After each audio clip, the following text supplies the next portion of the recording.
Hello my dear students, बच्चों welcome back to तड़वल academy. तो बच्चों यहाँ पे देखो, हम जो भी बच्चे री एग्जाम और इम्प्रूवमेंट एग्जाम दे रहे हैं उनके लिए मैंने यहाँ पे शॉर्ट में जितना हो सक रहा है मुझसे टाइम मैनेज उतना मैं लेक्चर्स यहाँ पे अरेंज कर रही हूँ। तो मैं चाहती हूँ कि बच्चों आप इजीली शॉर्ट में समझ सको, क्योंकि हर बच्चे के पास टेक्स्ट बुक तो अवेलेबल होगी, इसलिए मैं टेक्स्ट बुक से ही समझा रही हूँ ताकि आपको फटाफट से यहाँ से नोट्स भी आप टिक करके ले सको। ठीक है, तो मैकेनिकल प्रॉपर्टीज ऑफ फ्लूइड में देखो बच्चों, आपको क्या क्या करना है मैं यहाँ पे बताती हूँ। तो इस पेज से आपको कुछ भी नहीं करना है, ये इंट्रोडक्शन वाला पार्ट होता है, इस पेज से कुछ नहीं करना है, आपको चले जाना है डायरेक्ट अभी पेज नंबर 27 पे। ठीक है बच्चों, यहाँ पे आना है, मैं समझाने भी वाली हूँ आपको, इसमें एक्सप्रेशन वगैरह है तो थ्योरी भी। तो यहाँ पे प्रॉपर्टीज ऑफ फ्लूइड ये सिर्फ पढ़ना है एक बार नॉर्मली। प्रॉपर्टीज ऑफ फ्लूइड क्या क्या होता है, they do not oppose deformation, they get permanently deform. और उसके बाद उनके पास एबिलिटी होती है फ्लो होने की, और उनके पास एबिलिटी होती है जिस कंटेनर में हम उसको डालते हैं उस टाइप के शेप लेने की। तो ये सिर्फ पढ़ के लो। उसके बाद बच्चों यहाँ पे देखो, अब ये डेफिनेशन आपको करना है फ्लूइड एट रेस्ट की। तो फ्लूइड एट रेस्ट में बच्चों देखो यहाँ पे आपको ये डेफिनेशन करना है। ये क्या है फ्लूइड एट रेस्ट, मतलब कि ये एक ब्रांच है फिजिक्स की जो फ्लूइड्स के प्रॉपर्टीज के साथ डील करती है। अब फ्लूइड्स, कौन सा फ्लूइड, जो फ्लूइड रेस्ट पे होता है उसको ही हम क्या बोलते हैं, हाइड्रोस्टैटिक्स। तो इसमें से आपको ये वाली डेफिनेशन करनी है हाइड्रोस्टैटिक्स की। कितना सिंपल है देखो बच्चों, ये फिजिक्स के एक ब्रांच है जो फ्लूइड के प्रॉपर्टी, मतलब कि जो फ्लूइड रेस्ट पे है उसके प्रॉपर्टीज के साथ डील करता है, उसको ही क्या बोलते हैं, हाइड्रोस्टैटिक्स। अब बच्चों आपको नेक्स्ट क्वेश्चन पे आना है, प्रेशर। प्रेशर में आपको क्या क्या करना है ना, मैं नोट्स में से समझा देती हूँ आपको, मतलब कि आपको भी सिंपल रहेगा वो समझ जाना। 1 सेकेंड, ठीक है। तो यहाँ पे देखो बच्चों, ये करना है आपको प्रेशर का। मैं यहाँ पे आपको क्या करना है, डिफाइन प्रेशर। प्रेशर की डेफिनेशन, उसकी एसआई यूनिट आपको याद करना है और उसके डायमेंशंस। तो क्या है प्रेशर की डेफिनेशन, क्या है, normal force exerted bye fluid. एक फोर्स होता है नॉर्मल जो फ्लूइड की तरफ से एक्सर्टेड होता है, और यहाँ पे कब, eight rest per unit surface area. ठीक है, eight rest per unit surface area of contact is called the pressure P of the fluid. मतलब कि आपको इस फॉर्मूले पर से मैं कैसे डेफिनेशन याद करना है सिखाती हूँ। Pressure is defined as the normal force, मतलब कि f, the normal force exerted by the fluid at rest per unit surface area. ये जो लाइन होती है ना, इसको पर यूनिट पढ़ते हैं। तो pressure is exerted by a fluid at the rest per unit surface area is called pressure. और प्रेशर की जो एसआई यूनिट है ना बच्चों, न्यूटन पर मीटर स्क्वायर है, या फिर इसको 1 पास्कल भी इसकी जो है एसआई यूनिट है। ठीक है, अब उसके डायमेंशंस देखते हैं। ये देखो यहाँ पे है, आपको सब कुछ दिया हुआ है टेक्स्ट बुक में भी। SI unit of pressure Newton पर मीटर स्क्वायर, और 1 न्यूटन पर मीटर स्क्वायर क्या होता है, 1 पास्कल के इक्वल होता है। और इसके आपको ये भी याद करना है डायमेंशंस। तो L⁻⁻1 m1 और T⁻⁻1। ठीक है, और प्रेशर क्या है, एक स्केलर क्वांटिटी है, ये आपको याद रखना है। ठीक है, ये हो गया, 2 मार्क्स के लिए आता है ये क्वेश्चन। अब चलो नेक्स्ट पेज पे। अब बच्चों इस पेज से ना ये वाला डेरिवेशन इंपॉर्टेंट है, इसको करना है आपको। ये वाला क्वेश्चन क्या आता है, derive the expression for pressure due to a liquid column. तो इसके लिए आपको ये डायग्राम बनाना है, और डायग्राम बना के देखो आपको यहाँ पे क्या क्या लिखना है ना, मैं आपको वो बताती हूँ। तो बहुत ही सिंपल है, यहाँ पे आपको कुछ भी नहीं करना है, डायरेक्ट आपको यहाँ पे आना है। ठीक है, यहाँ पे क्या लिखना है, प्रेशर पी एक्सर्टेड, यहाँ पे लिक्विड कॉलम है, यहाँ पे प्रेशर एक्सर्ट हो रहा है, प्रेशर के लिए एक्सप्रेशन हमें निकालना है ना। तो आपको स्टार्टिंग कहाँ से करनी है, यहाँ से। 1 सेकेंड, मैं थोड़ा सा 1 मिनट पेंसिल से आपको टिक करती हूँ यहाँ पे। ये देखो यहाँ से लिखो आप, यहाँ से। ठीक है, the pressure P is exerted by the liquid column on the bottom of cylinder. जो प्रेशर एक्सर्ट हो रहा है तो मतलब कि बॉटम ऑफ सिलेंडर से, तो वो क्या है, प्रेशर। प्रेशर का फॉर्मूला आपको याद है, क्या है, pressure is equal to F upon A. अब P is equal to, F के जगह पे हमने एम जी क्यों रखा, यहाँ पे आप लिख सकते हो f is equal to m g. F क्या होता है, एम जी के इक्वल होता है, इसलिए हमने एफ के जगह पे रखा एम जी। फिर उसके बाद बच्चों अब देखो क्या है यहाँ पे, ये जो यम होता है ना, ये यम किसके इक्वल होता है, volume of cylinder into density of liquid. मतलब कि वॉल्यूम मतलब कि AH, और डेंसिटी मतलब कि ये रो। अब इन तीनों को हम एक साथ अल्फाबेट को मिलाएंगे तो AH रो ये बनता है। ठीक है, अब हम क्या करेंगे बच्चों, इस इक्वेशन में ये वाली वैल्यू को पुट करेंगे। देखो P का P हमने एज इट इज लिखा, अब M की जगह पे हम क्या पुट करेंगे, AH रो, ये G का G है वैसे, ये A का A नीचे है वैसे। अब क्या होगा बच्चों, यहाँ पे इसमें से क्या क्या कटता है, क्या कुछ, ये A और ये वाला एक कट होगा, H रो G बचा, तो ये वाला एक्सप्रेशन है फाइनल। कितना सिंपल है ना बच्चों। चलो अभी नेक्स्ट देखते हैं। बच्चों अगर आप ये चैप्टर करते हो ना तो आपके 6 मार्क्स तो कंफर्म है समझो, बस मैं न्यूमेरिकल नहीं दिखा रही इसमें से। अब बच्चों उसके बाद आपको एटमॉस्फेरिक प्रेशर की डेफिनेशन करना है। तो एटमॉस्फेरिक प्रेशर क्या है बच्चों, the pressure due to this force is called as atmospheric pressure. यहाँ के मतलब के earth's atmosphere is made up of a fluid namely air, it is exerted downward force due to the weight. मतलब कि हमारा जो अर्थ का एटमॉस्फेयर है वो किससे बना है, फ्लूइड से बना है, जिसमें फ्लूइड मतलब कि एयर से बना है, और ये किस तरफ डाउन डायरेक्टेड है, डाउनवर्डली फोर्स को डायरेक्टेड करता है, किसकी वजह से, वेट की वजह से। इसी प्रेशर को हम क्या बोलते हैं, एटमॉस्फेरिक प्रेशर। ये सिर्फ एटमॉस्फेरिक प्रेशर के आपको डेफिनेशन इसमें से याद करना है, ठीक है। चलो अभी नेक्स्ट, यहाँ पे ये है एब्सोल्यूट प्रेशर, गेज प्रेशर, इसमें से कुछ क्वेश्चन नहीं आते बच्चों, आगे देखते हैं हम। चलो अभी देखो बच्चों आपको पेज नंबर 30 पे आना है, hydrostatics paradox.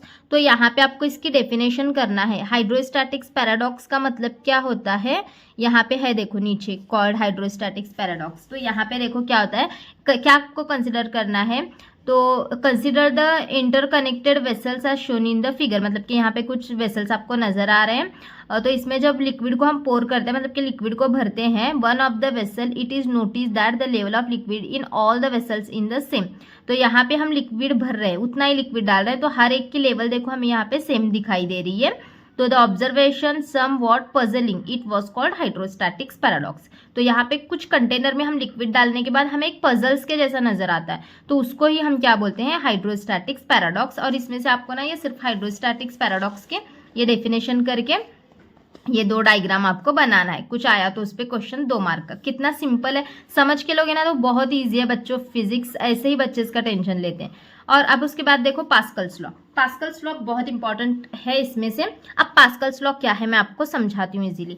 Pascal's law state that's, मतलब कि पास्कल्स लॉ स्टेट करता है, क्या स्टेट करता है, pressure applied at any point. ये जब आप खुद से पढ़ते हो ना तो ऐसे पढ़ना है आपको, पास्कल्स लॉ स्टेट दैट, मतलब कि हाँ पास्कल्स लॉ स्टेट करता है। क्या स्टेट करता है बच्चों, pressure applied at any point of enclosed fluid at rest. मतलब कि हम किसी पॉइंट पे, किसी फ्लूइड पे प्रेशर अप्लाई कर रहे हैं, और वो प्रेशर जो है ना एक एनक्लोज्ड है, मतलब कि बंद है वो, और रेस्ट पे है, is transmitted equally and undiminished to every point of the fluid and also on the walls of the container.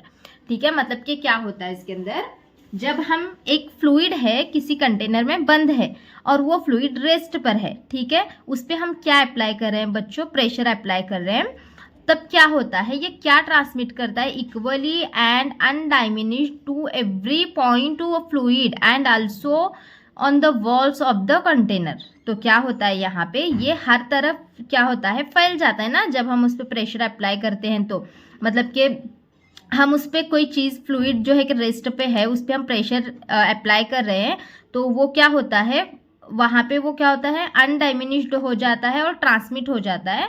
तो ये किसकी वजह से होता है बच्चों, ग्रेविटी वहाँ पे जो होती है ना वो निगलीट हो जाती है। Provided the effect of gravity is neglected, वहाँ पे हम जो ग्रेविटी प्रोवाइड कर रहे होते हैं ना वो निगलीट हो जाती है, तो इस वजह से ये होता है। तो इसी चीज़ को हम क्या बोलते हैं, पास्कल्स लॉ बोलते हैं। अब पास्कल्स लॉ के बच्चों 2 एप्लीकेशंस हैं जो कि बहुत ही इंपॉर्टेंट हैं, वो आपको पूछे जाते हैं, हाइड्रोलिक लिफ्ट का और हाइड्रोलिक ब्रेक्स का। सिंपल तरीके से समझाती हूँ, ठीक है बच्चों। पास्कल्स लॉ की डेफिनेशन करना है और एप्लीकेशंस ऑफ पास्कल्स लॉ आपको करना है। एप्लीकेशंस ऑफ पास्कल्स लॉ में मैं इजीली समझाती हूँ आपको। हाइड्रोलिक लिफ्ट है और एक जो है ना हाइड्रोलिक ब्रेक है। अब हाइड्रोलिक लिफ्ट में क्या होता है, एक जो लिफ्ट होती है ना, हम जो सामान लेके जाने के लिए लिफ्ट यूज करते हैं, आपको पता है, तो ये हेवी ऑब्जेक्ट को इतना ही आपको इसमें याद करना है, मैं बाकी का कुछ अब बताते भी नहीं बैठूंगी। हाइड्रोलिक लिफ्ट क्या होती है, hydraulic lift is used to lift a heavy object using a small force. आपको जितना याद करना है उतना ही समझाऊंगी।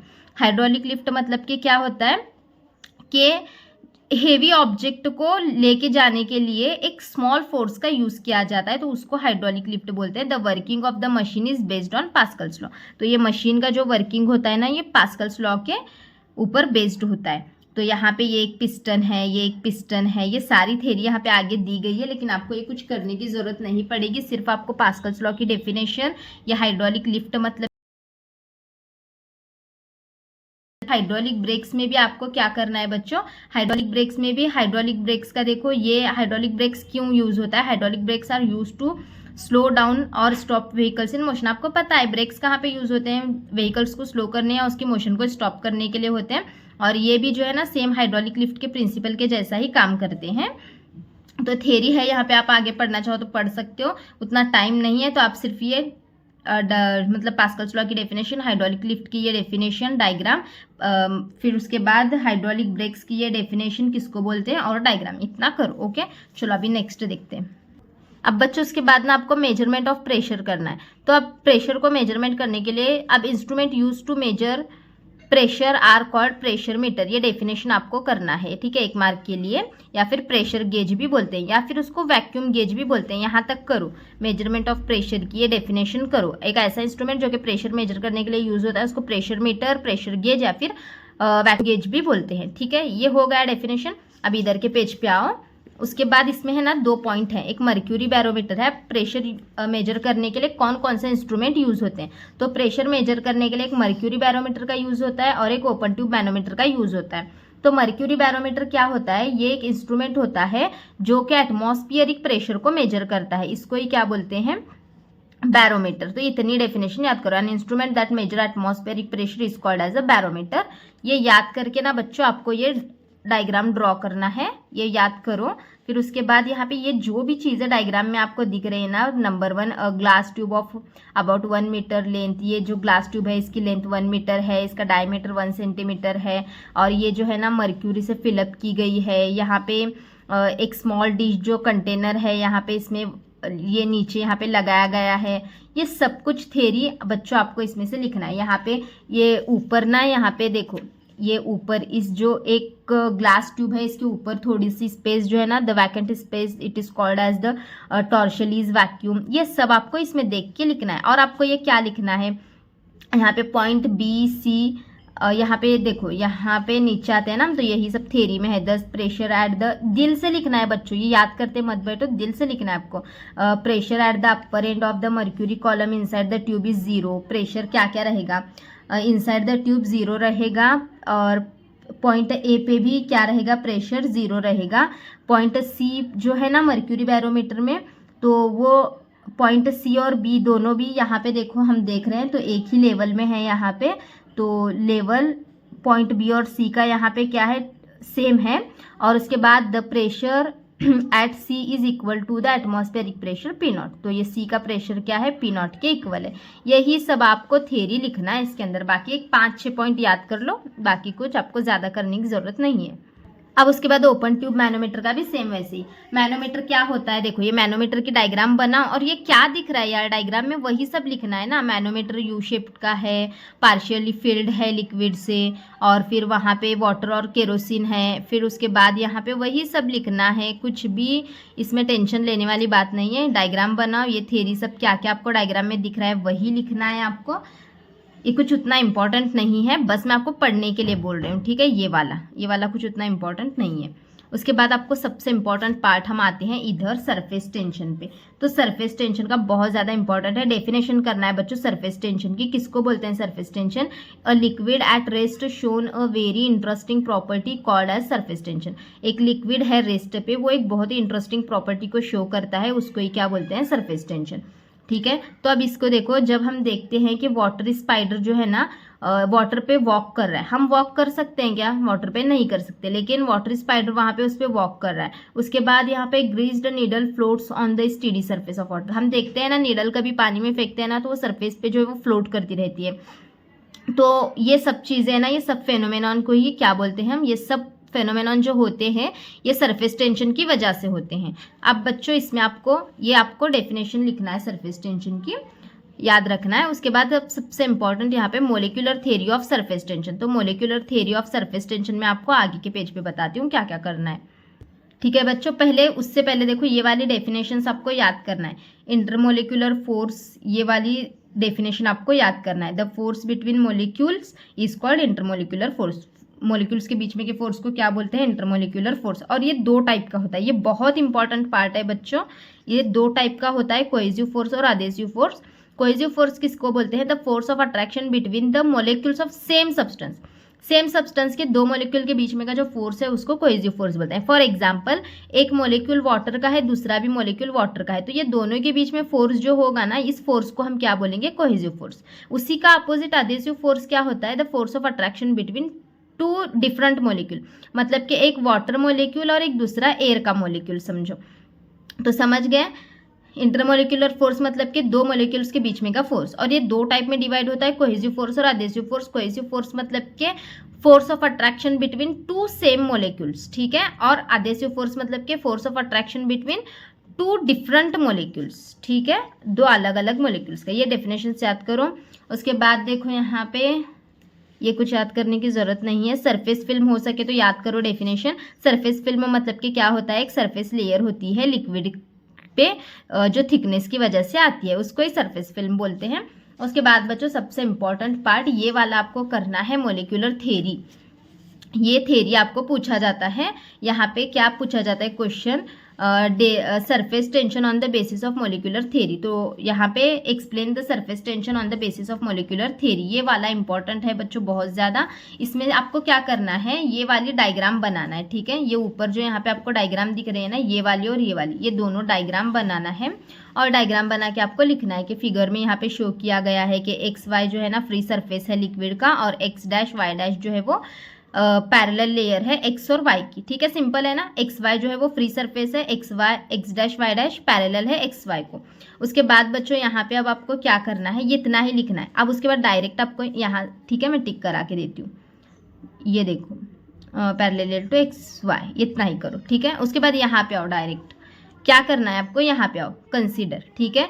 3 मॉलिक्यूल है, क्या क्या कंसीडर करना है, 3 मॉलिक्यूल है, ए बी सी। और ए जो है वो क्या है, डीप है, मतलब कि बहुत ज़्यादा डीपली है, किससे, बी और सी से। मतलब कि ए जो है ना वो डीपली अंदर तक है, मॉलिक्यूल बी जो कहाँ पे है, molecule be with in the surface film है, और मॉलिक्यूल सी का है टोटली सरफेस पे है फिल्म की। मतलब कि यहाँ पे आप डायग्राम में ऑब्जर्व करके भी लिख सकते हो, कुछ याद करने की जरूरत नहीं है।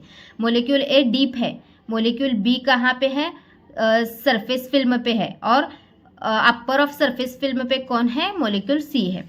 तो ये सारी चीज़ आपको लिखना है। फिर उसी का एनालिसिस आपको लिखना है, क्या लिखना है, यहाँ से आना है, ठीक है। ये हो गया, एज मॉलिक्यूल ए जो है वो डीप इनसाइड है लिक्विड के, और यहाँ पे इसका जो रिजल्ट क्या होगा, मॉलिक्यूल ए जो है ना वो कहाँ पे क्या होगा, molecule A is acted upon y equal cohesive force in all directions. तो ए जो है ना ऑल डायरेक्शन में कोहेसिव फोर्स के थ्रू फैलेगा। फिर उसके बाद बच्चों यहाँ पे देखो, और इस पे जो मॉलिक्यूल जो यहाँ पे 10 द नेट कोहेसिव फोर्स जो होगा ना ए पे वो 0 होगा।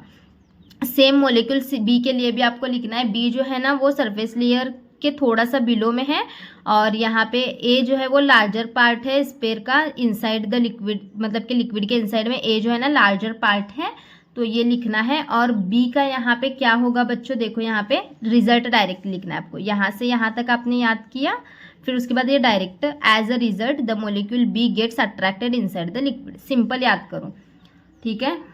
क्या क्या होगा ये समझ गए। वैसे ही सी का भी बताती हूँ। देखो सी के लिए क्या करना है, the same holds molecule c lies exactly the free surface of the liquid, इतना करो। उसके बाद ये करो, रिजल्ट क्या होगा इसका, as result the molecule attracted inside the liquid. इतने इजी नोट्स बच्चों आपको मिले थे क्या पहले कहीं पे, नहीं ना।